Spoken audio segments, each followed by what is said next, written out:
He insulted my dog, so I got him this petty revenge. Cap's ears perked up as soon as we stepped out of the elevator. He knew the drill: sniff every blade of grass, mark his territory discreetly, of course gotta follow the rules, and maybe, just maybe, find a discarded chicken nugget. Life was good for a former shelter mutt. We lived in the Oakwood Residences, a fancy schmancy apartment building that prided itself on its manicured lawns and refined atmosphere. It was a little outside my budget, but the location was perfect, and Cap needed a grassy area for his business. That's where Richard came in. Richard, with his perfectly coiffed hair, tailored suits, and perpetually disapproving frown, was the bane of my existence. He owned a landscaping company, which probably explained his borderline obsessive attachment to the lawn. He treated it like his personal art installation, and Cap, in his eyes, was a vandal armed with pee. It started subtly. A raised eyebrow when Cap, a delightful mix of terrier and who knows what, dared to wag his tail near Richard's prized rose bushes. A muttered, really? When Cap had the audacity to, be a dog and sniff a fire hydrant. I ignored it. I'm not confrontational. I'm more of a smile and nod until the crazy person goes away type. But Richard wasn't going away. The notes started appearing on my door, typed, meticulously spaced, and dripping with passive aggression regarding the canine's vocalizations. They are disturbing the peace.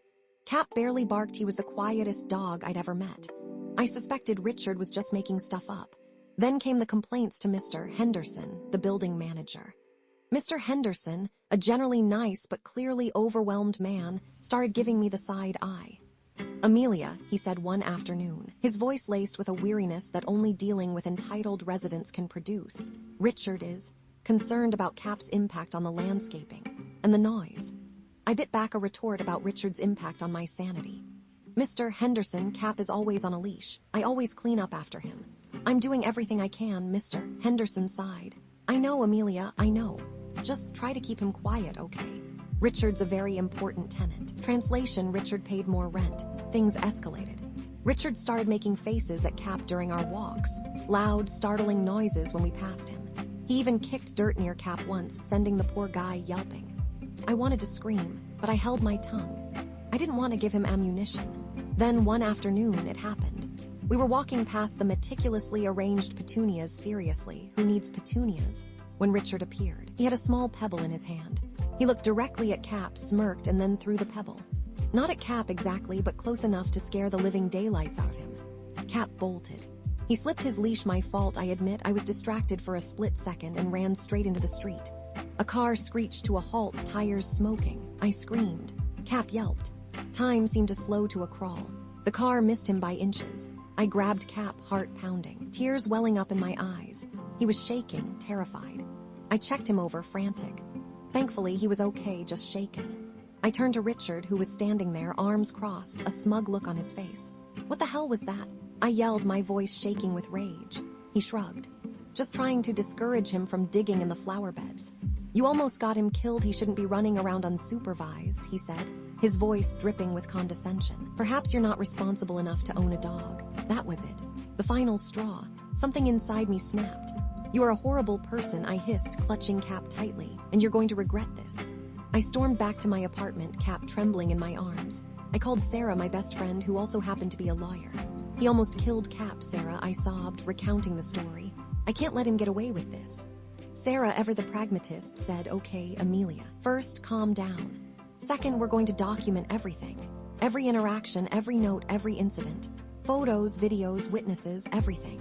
This is harassment and we're going to prove it." And that's what we did. I started keeping a log of every encounter with Richard.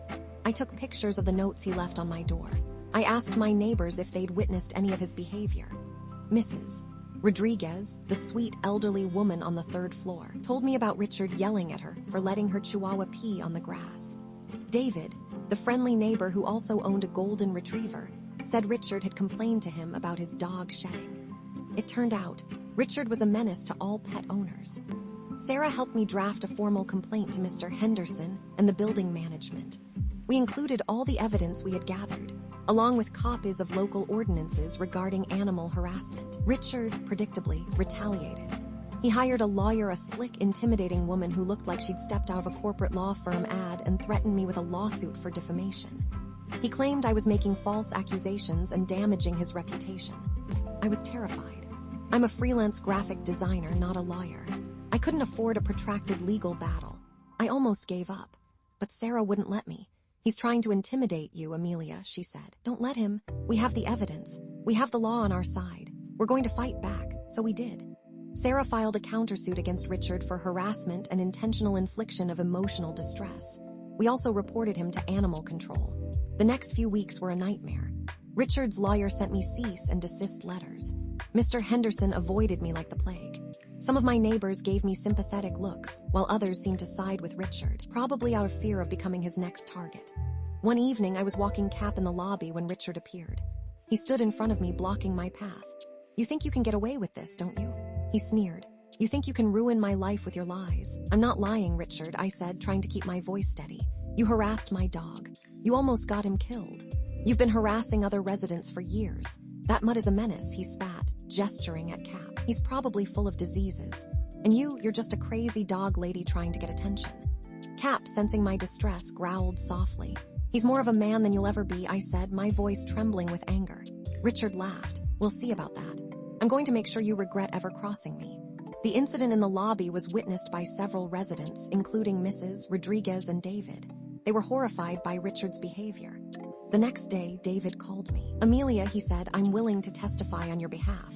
I've had enough of Richard's bullying. Mrs. Rodriguez called too. That man is a monster, she said. I'll tell everyone what he did. Word started to spread. Other tenants, emboldened by David and Mrs. Rodriguez, began to share their own stories of Richard's harassment. It turned out he had a long history of complaints against him. Then, something unexpected happened. A local news reporter, alerted by one of the tenants, contacted me. She wanted to do a story about Richard's behavior and my fight to protect Cap. I hesitated. I'm not a public speaker. I hate being in the spotlight, but Sarah convinced me it was the right thing to do. This is your chance to expose Richard's behavior and prevent him from hurting anyone else, she said. The interview was nerve-wracking. I stumbled over my words.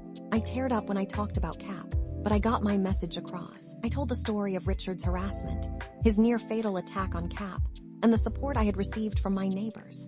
The story aired that evening. It was devastatingly effective. Richard was portrayed as the villain. He was an arrogant bully who used his wealth and power to intimidate and harass those around him.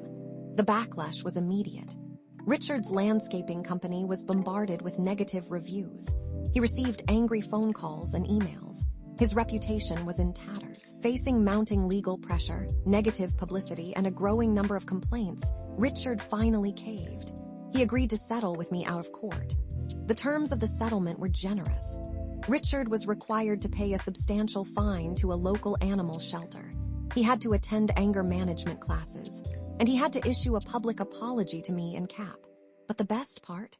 The building management, finally realizing the extent of Richard's behavior and facing pressure from the other tenants, evicted him. He was gone. The Oakwood residences felt different after Richard left. Lighter, friendlier, people smiled more. The tension was gone. I still walk Cap past the petunias. They don't bother him and he doesn't bother them. Life is good. The other day I was walking Cap through the neighborhood when a little girl ran up to us.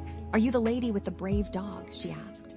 I smiled. We try to be. She reached out and gently petted Cap. He's so cute. Cap wagged his tail, his charming underbite on full display. He was a hero. And so was I, in a way. I had stood up to a bully. I had fought for what was right, and I had won.